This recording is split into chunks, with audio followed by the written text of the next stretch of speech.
Good morning.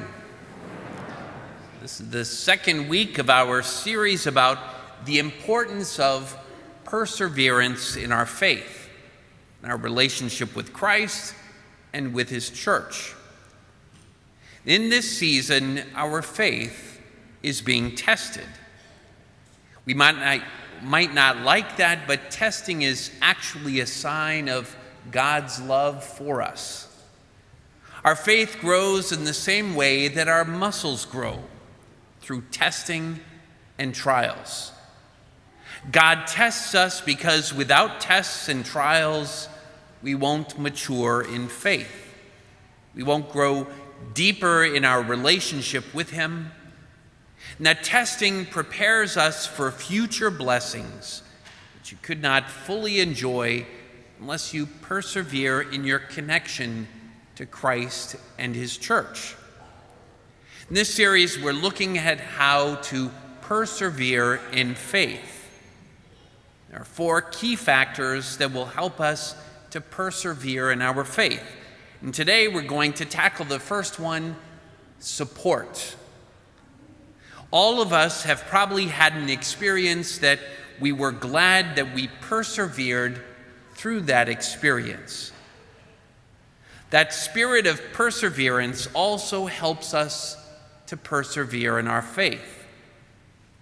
Today's gospel is about the transfiguration, and that it comes on the heels of another important moment. About a week before the gospel that we heard today, that Jesus asked His apostles, who do people say that I am? And He asked them directly, who do you say that I am? And Peter was the first one that jumped up and said, you are the Messiah, the Son of God.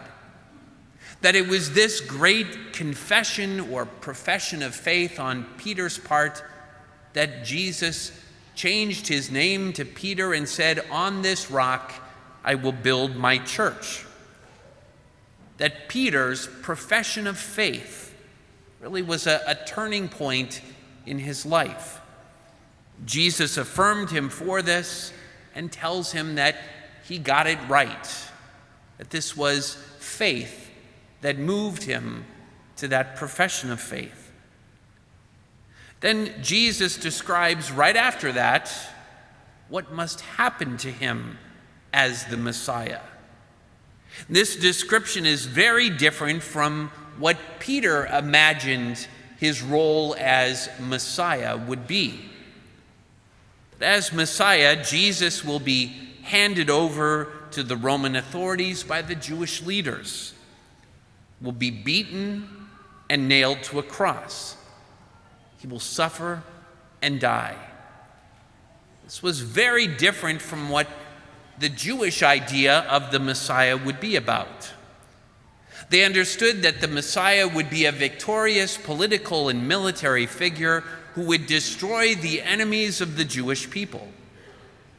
They didn't understand the need for a suffering servant. Furthermore, they didn't understand that just as Jesus takes up a cross, that they must do the same. As the cross and glory are linked in Jesus' life, so the cross and glory will be linked in the lives of Jesus' followers.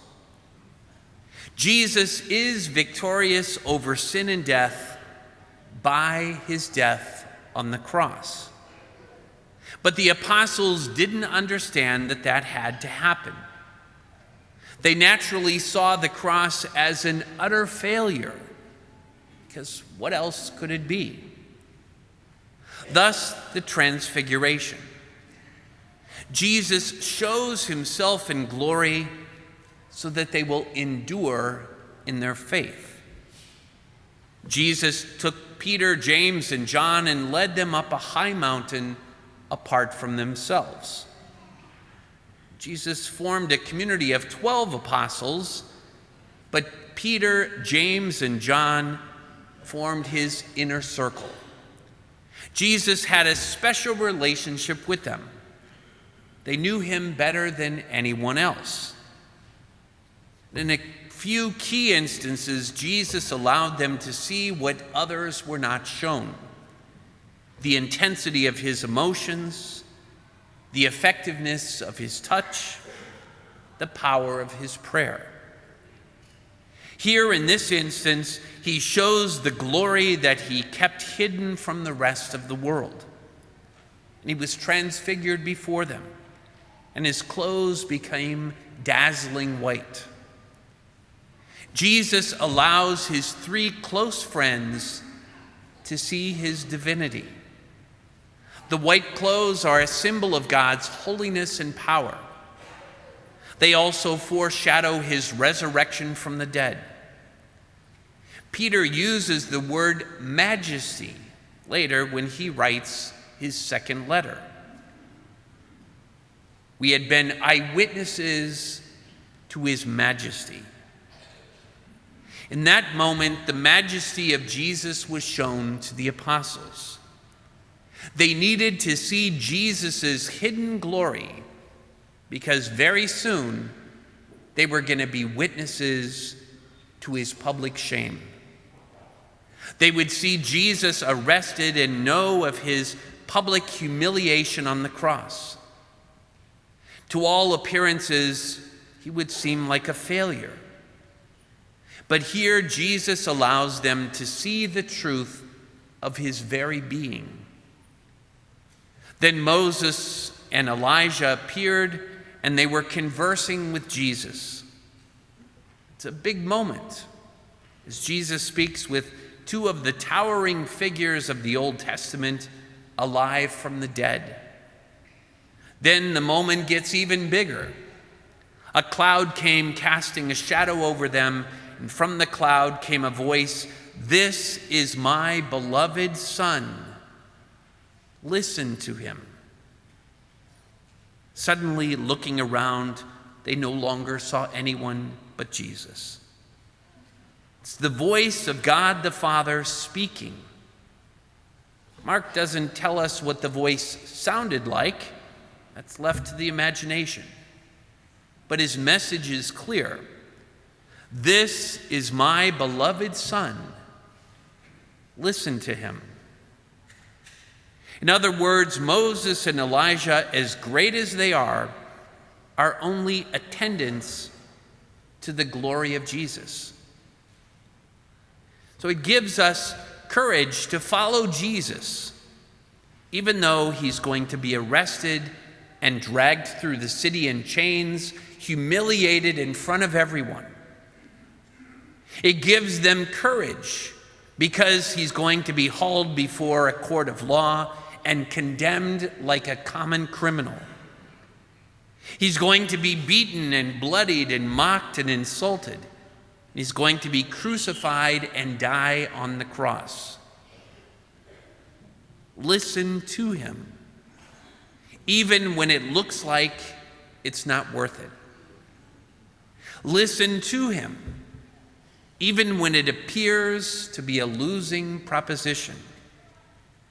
Listen to him, even when it will cost you everything. In the Transfiguration, there is this great theophany, this intense moment of God's revelation of who Jesus is. His clothes become dazzling white, a voice thunders from the heavens, a cloud of God's presence.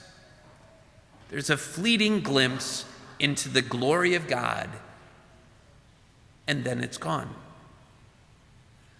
That's the nature of mountaintop moments. They're quick peeks into a reality that is always there, but remains hidden during everyday life. They're powerful moments that communicate so much, so clearly, and then they're gone. We can wonder if they were real.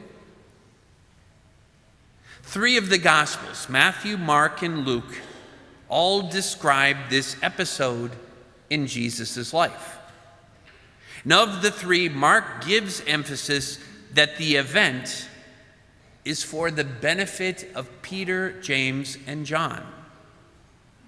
Jesus takes all three up the mountain.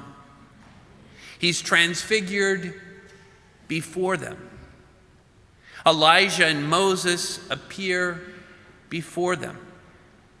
God's voice speaks to them.